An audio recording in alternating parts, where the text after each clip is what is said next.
La saison est aussi lancée sur le plan personnel. Et voilà.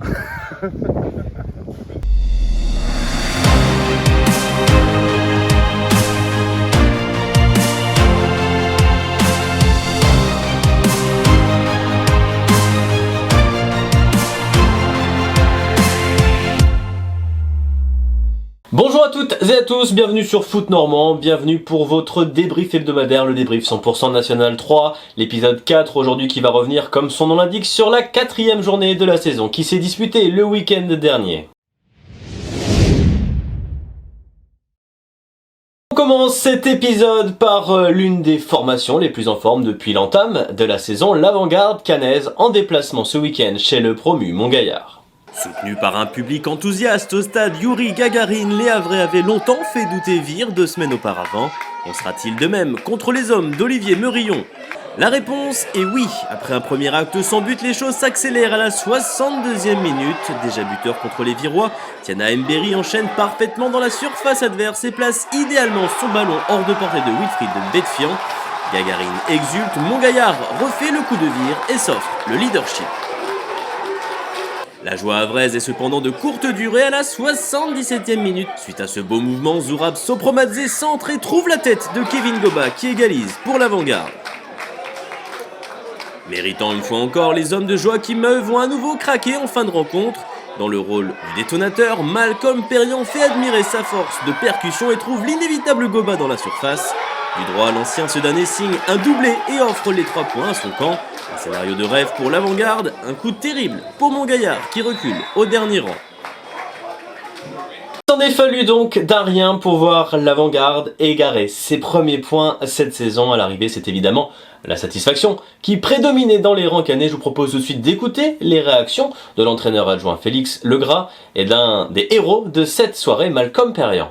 On s'attendait à la fois à un match difficile et un petit tournant de ce début de saison. Et, ça a été le cas, c'était un match difficile pour plusieurs raisons. La qualité de l'adversaire, bien entendu, qui a mis beaucoup d'impact, qui a bien joué les transitions.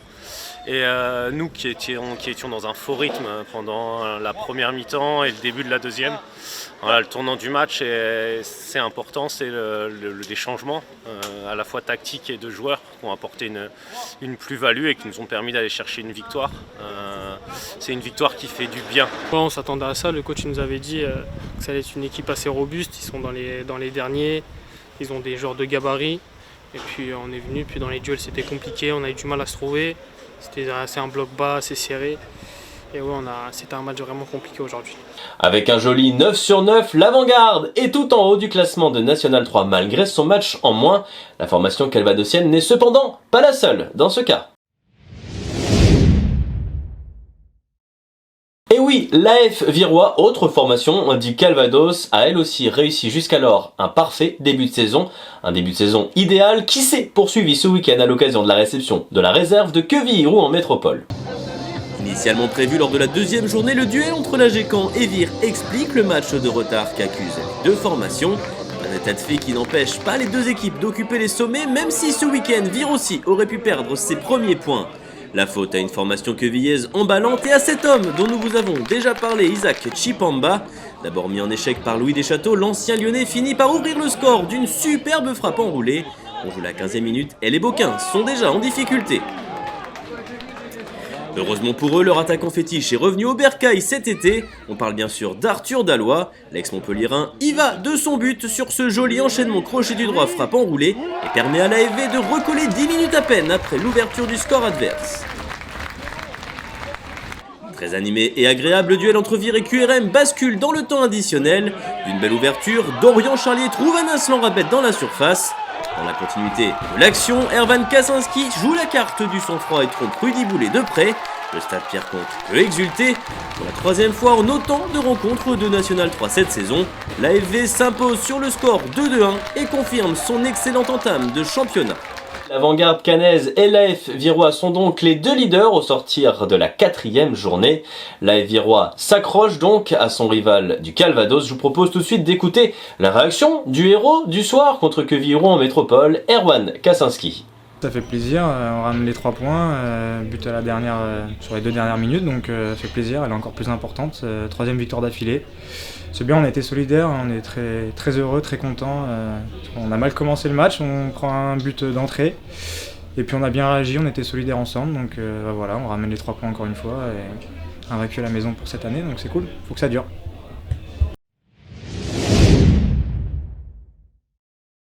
La 4e journée de la saison de National 3 s'est ouverte samedi dès 15h sur le terrain du stade Marcel Billard avec un affrontement qui, vous allez le voir, n'a pas manqué de rebondissement entre le CMS Oissel et l'US Alençon. C'est avec le sommet du classement en ligne de mire que le CMS Oissel, privé notamment de Jason Gibon et Vincent Fourneuf, accueille une équipe alençonnaise en plein redressement. En plein cœur d'un premier acte peu fourni en situation, les Océliens sont les premiers à frapper. Sur corner à la 22e minute, l'ex-rouennais Jérémy Prieur surgit et catapulte sa tête au fond des cages de Romain Enquinquant pour le 1-0. Piqué au vif, les Alençonnais accélèrent. Sur ce beau mouvement initié côté gauche, la recrue Steve Delacour trouve Amaury Tessier mis en échec par Axel Temperton. Alors qu'Hakim El Hamdaoui fracasse la barre, l'ex-flérien Elias Douafirou a finalement le geste juste pour placer une mine sous la barre et offrir l'égalisation au Ornay à la 32e minute. Alors qu'on se dirige vers la mi-temps, Alençon va craquer une nouvelle fois, à nouveau sur corner, les locaux s'y reprennent à 2 fois, et c'est à nouveau Jérémy Prieur qui se met en lumière. D'un doublé, le joueur de 34 ans offre à son équipe de passer la pause avec un avantage d'un but au compteur. Au métier, Alençon relance rapidement la partie en début de 2e acte, lancé idéalement par Jordan Blondel à la 47e minute. Hakim El Hamdaoui obtient un pénalty qu'il va lui-même se charger de transformer.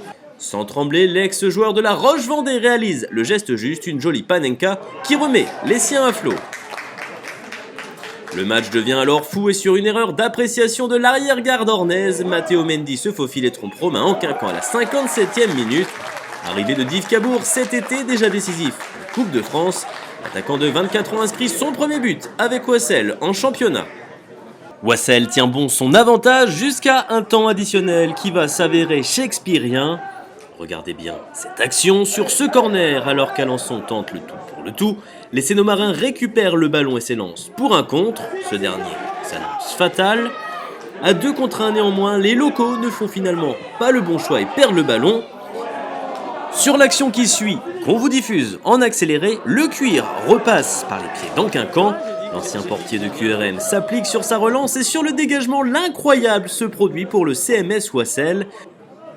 Alençon combine et décalé sur le côté droit, Théo Bolavon sorti du banc, injuste, un centre parfait pour la tête d'Amaury Tessier qui permet à son équipe d'arracher le 3 buts partout. Le dénouement est aussi cruel pour Oissel que jubilatoire pour Karim El Hamdaoui et les siens. Finish de dingue à valeur de victoire, à saveur de défaite selon le camp où vous vous situez. Je vous propose tout de suite d'écouter les principales réactions à l'issue de cette rencontre. L'entraîneur Vincent Legnaud du côté d'Alençon, son buteur héroïque en fin de match Amaury Tessier évidemment, un joueur de Oissel particulièrement déçu, l'attaquant Matteo Mendy. J'ai des gros points de satisfaction parce qu'un garçon comme Steve Delacour qui est un garçon du club qui était parti à la Mélouse et qui revient chez nous, fait un match extraordinaire aujourd'hui au milieu de terrain et c'est un gamin qui a plein de fraîcheur, qui a plein de jeux. Moi c'est des satisfactions. Moi en tant que coach, en tant que formateur que je suis, c'est aussi important que la victoire. Donc et tout le groupe, et de voir Anthony Yomé à 37 ans encore faire ce qu'il fait et les autres, on vit ensemble, on se bat ensemble et on avait un effectif aujourd'hui avec 3-4 joueurs importants absents. Donc c'est bien pour le mental et c'est bien qu'on ait égalisé en fin de match. Bien sûr, ils ont eu le momentum pour casser un peu le match et tuer le match, j'ai envie de te dire. En fin de match, voilà, on donne tout et voilà, c'était un peu du roi football à la fin, je dois l'avouer. L'année dernière, on était en haut de tableau. Là, début de saison compliqué, donc voilà, des points comme ça, on est content d'aller les chercher. Il faut repartir par les bases et les bases, c'est être comme des chiens. Et puis l'année dernière, on s'est fait égaliser là en 92e, je crois. On égalise peut-être 91, 92. J'ai envie de te dire, voilà, c'est le foot et il n'y a que comme ça que ça va réussir à revenir et puis qu'on va, je l'espère, enclencher une bonne dynamique. On gagne jusqu'à la 90e. On prend ce but à la fin alors qu'on a une grosse occasion pour marquer, pour mettre le 4-2. Mais voilà, c'est le foot, hein. On fait des erreurs. Maintenant, il faut se servir de cette erreur-là pour avancer. Et je pense que pour les prochains matchs, on va savoir que quand on gagne d'un but, alors qu'il reste 2 minutes, on va jouer un peu plus resserré, on va un peu plus défendre. Mais il faut s'en servir, quoi. Faut pas jeter tout à la poubelle. On a marqué 3 buts, certains on a pris 3.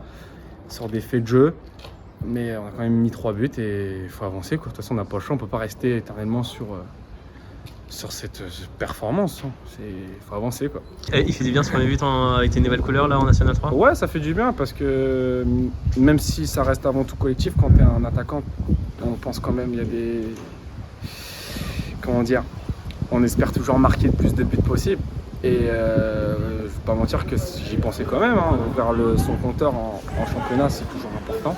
Et ça fait vraiment du bien. Après, évidemment que faire 3-3, je préfère à la limite pas marquer tout de suite et attendre et gagner le match. Mais bon, c'est comme ça. Maintenant, ça fait du bien sur le plan personnel. La saison est aussi lancée sur le plan personnel. Et voilà. Non récompensé, voilà 2 semaines de ses efforts sur la pelouse de l'US Alençon. Le promu Gonfreville recevait samedi soir l'AS Cherbourg à l'occasion d'un match riche en temps fort. 20e minute, sur ce service en profondeur, Moadi Thioubou profite de l'offrande cherbourgeoise et de cette erreur de communication défensive pour ouvrir le score dans un but vide. Menés, les joueurs du Cotentin reviennent en début de deuxième acte. L'ex-Canet Brice Létang, lancé en profondeur à la 51e minute, ne laisse aucune chance à Johan Blin. 6 minutes plus tard toutefois, le SMGO obtient un pénalty que convertit sans trembler Idrissa Diallo pour le 2-1. Réduit à 10 après l'heure de jeu, les Cherbourgeois subissent les assauts gonfrevillés. Sur l'un-2 à la 81e minute, Alfonso Mbengue jaillit bien pour offrir aux siens un break d'avance définitif. 5 minutes plus tard, Alji Abdouldia s'en vient clore les débats sur ce service en retrait parfait et offre par la même occasion au promu son premier succès cette saison au stade Maurice Baquet. Un match assez compliqué aujourd'hui. On partait sur 1-0, ensuite on se fait égaliser. Ensuite on repasse devant avec 2-1 avec un penalty. La physionomie du match a fait qu'on arrive à pousser devant, on a des occasions, on n'arrive pas à tuer le match comme il faut. Petit à petit ça arrivait et c'est une belle victoire. Surtout à la maison, il fallait qu'on gagne et c'est la victoire de tout un groupe. Du coup il ne faut rien lâcher, la saison va être longue avec des adversaires pareils comme ça et des matchs compliqués. La première mi-temps était pas trop mal. Le problème, c'est qu'on marque un but contre notre camp par manque de communication. Et puis, donc on revient bien à un partout avec Brice. Malheureusement, l'arbitre nous siffle un pénalty imaginaire qui nous met un petit peu les bâtons dans les roues et on est un petit peu désorganisé. Bon, on a eu quelques occasions, mais on était battu sur le plan athlétique de toute manière. C'est pas une équipe qui est supérieure à nous, mais ils en veulent plus, ils sont beaucoup plus costauds, beaucoup plus athlétiques. Et nous, ces genres de matchs-là, on a du mal à les maîtriser. À la faveur de sa victoire samedi soir, l'ESM Gonfreville s'offre une jolie percée jusqu'au 5e rang au classement, tout l'inverse de l'AS Cherbourg qui, après 2 victoires inaugurales, vient d'enchaîner championnat et coupe confondus, 3 revers de suite. L'un des matchs à scruter ce week-end, c'était évidemment le duel entre le SU d'Yves Cabourg et le Grand Quevilly FC. Pour la première post-Mathieu Chevreau et le retour seul de Philippe Clément sur le banc, comment les joueurs de la Côte-Fleurie se sont-ils comportés ? Voici la réponse en images. Emprunté en début de match, les Divés laissent le jeu au Grand Quevilly et même les commandes de la rencontre lorsqu'après 12 minutes, Salim Diaby profite de ce ballon en retrait pour ajuster Valentin le tourneur. La joie des visiteurs est de courte durée. 3 minutes plus tard, sur cette percée et ce centre, Raphaël Gomis a le malheur de marquer contre son camp en taclant devant Kevin Langlais. Bien que bousculé par un adversaire venu avec de belles intentions offensives, le SU d'Yves Cabourg fait parler son expérience. Sur ce centre venu de la droite, Kevin Langlais coupe à bout portant et inscrit le but du 2-1 peu après l'heure de jeu. Méritant, les hommes de David Fouquet font à leur tour subir une égalisation immédiate à leurs opposants. Trouvé dans la surface, Barthélemy Sangor expédie sa reprise de la tête au fond des filets. Plus rien ne sera alors marqué, laissant chaque camp avec ses propres regrets.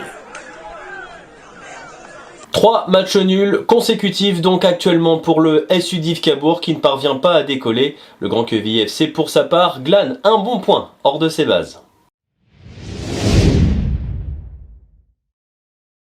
Sur une série de 2 victoires consécutives suite à son faux départ du côté de la Virois lors de la première journée, le FC Dieppe recevait ce week-end la réserve du Havre avec l'ambition de réussir le 3/3. La copie qui a été rendue était dans ce qu'on pouvait mettre en place. Donc non, il n'y a pas grand-chose à reprocher aux joueurs. On a rendu une belle copie, aboutie. Il nous a manqué ce petit brin de réalisme, cette efficacité dans le dernier geste. Les garçons ont très bien répondu à ce défi physique, ce défi technique, puisqu'on avait en face, à mon avis, l'une des meilleures équipes de ce championnat. Ils ont fait preuve de beaucoup d'humilité, d'abnégation et de solidarité. Donc c'est un bon point pris à l'extérieur et puis c'est bien pour le travail que ces garçons font au quotidien. Sans être prétentieux, je pense que si à la mi-temps le match est plié, il n'y a rien à dire. Il n'y a rien à dire, on fait un bon début de match, mais en fait, on a 2 dès le départ, Sileman en a une, et encore la volée encore de Sileman à la 30e. Voilà. On a eu 25 minutes difficiles parce qu'on savait que les garçons d'en face nous auraient mis beaucoup d'intensité, ils nous cherchaient un petit peu haut. Après, on a joué encore avec un groupe relativement jeune ce soir. Donc, au fur et à mesure, on a vu au cours du match que les garçons ont pris de plus en plus confiance, sachant qu'on avait dans notre tête la contre-performance devant Avranches, parce que ça reste une contre-performance. Donc, au fur et à mesure, on a engrangé de la confiance. On s'est rééquilibré surtout entre les lignes. Et puis derrière, en utilisant un peu mieux les côtés, on a pu avoir quelques situations. Mais il est vrai aussi que notre gardien, Mohamed Kone, a fait un très bon match. Il y a le premier regard, forcément, où il n'y a pas les points escomptés, donc il y a forcément de la déception, de la frustration. Après, il faut prendre un petit peu de recul. Et le contenu est quand même intéressant. Ce qu'on a été capable de proposer sur le terrain. Alors, face à une belle équipe, il ne faut pas l'oublier, avec des grosses individualités. Bien sûr. Donc, il ne fallait pas non plus s'ouvrir de partout, il ne fallait pas faire n'importe quoi. Et ils ont respecté le plan de jeu à la lettre et il nous a manqué ce petit brin de réalisme. Quelques images enfin du premier succès de la saison tant attendu du FC Saint-Lomange. Les hommes de Mathias Restou l'ont emporté 3-1 chez la réserve de l'US Avranches grâce notamment à ce fort joli but signé Henri Saunier. Auteur d'un doublé à la plaine des jeux, Dylan Prodhomme a clos les débats sur ce coup franc gagnant à la 75e minute. Ouais, elle fait du bien, elle va nous mettre en confiance. Bon, les matchs d'avant, on est resté un peu sur notre faim, on avait de quoi faire, on n'a pas su concrétiser. Et là, aujourd'hui, ça a tourné, tant mieux. Et il faut rester sur ça, on va essayer de continuer. Et avec cette victoire, la première donc de sa saison, le FC Saint-Lô fait un bond au classement, se permet même de sortir de la zone de relégation. Je vous propose d'ailleurs tout de suite de découvrir sans plus attendre le bilan de cette 4e journée, les conséquences au classement évidemment, le programme de la future journée, la 5e qui sera jouée le week-end du 15 octobre. Une 4e journée à l'équilibre, 3 matchs nuls, 2 victoires à domicile et 2 à l'extérieur. Les bonnes opérations dans le haut du tableau sont bien sûr à mettre à l'actif des 2 leaders, mais aussi de l'ESM Gonfreville. Derrière, Saint-Lô s'est indéniablement libéré en glanant le derby de la Manche. Voici donc les conséquences au classement, alors que, comme on le disait, l'AG Caen et l'AF Virois prennent leurs aises tout en haut. Derrière, le FC Dieppe et le CMS Ouassel, tenus en échec chez eux ce week-end, restent à l'affût. Alors que Cherbourg glisse dans la 2e moitié du tableau, la lutte fait déjà rage pour tenter d'échapper aux maudites 5 dernières places. Alors que Saint-Lô s'est extrait de la zone rouge pour la première fois, la baie d'Avranches, sa victime du week-end, y replonge. C'est toujours aussi serré, le SU d'Yves Cabourg et Montgaillard vont devoir vite réagir. Les joueurs de la Côte-Fleurie et ceux du Havre sont en effet les 2 dernières du championnat, ne toujours pas compter la moindre victoire.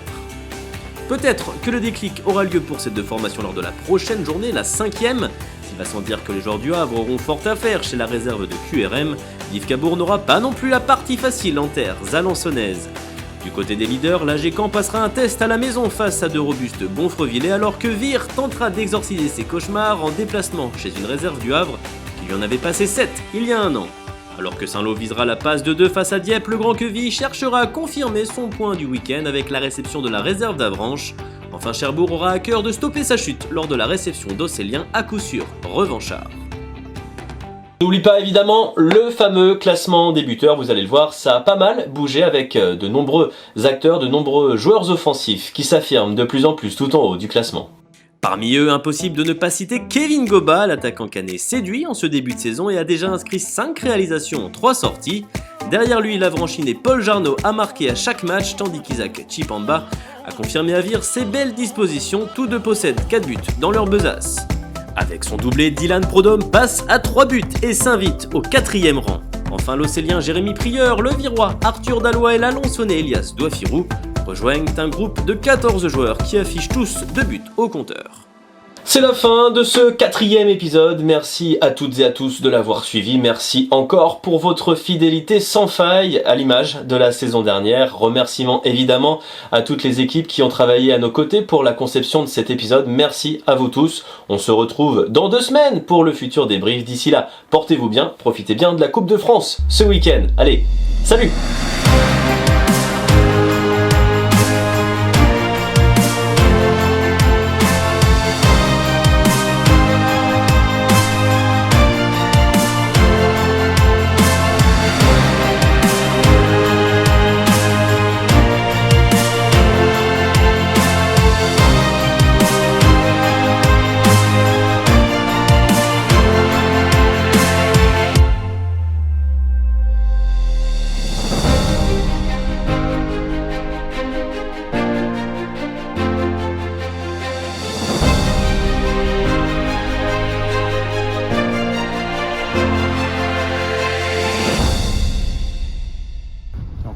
La saison elle est super longue, il y a 22 matchs encore. Donc,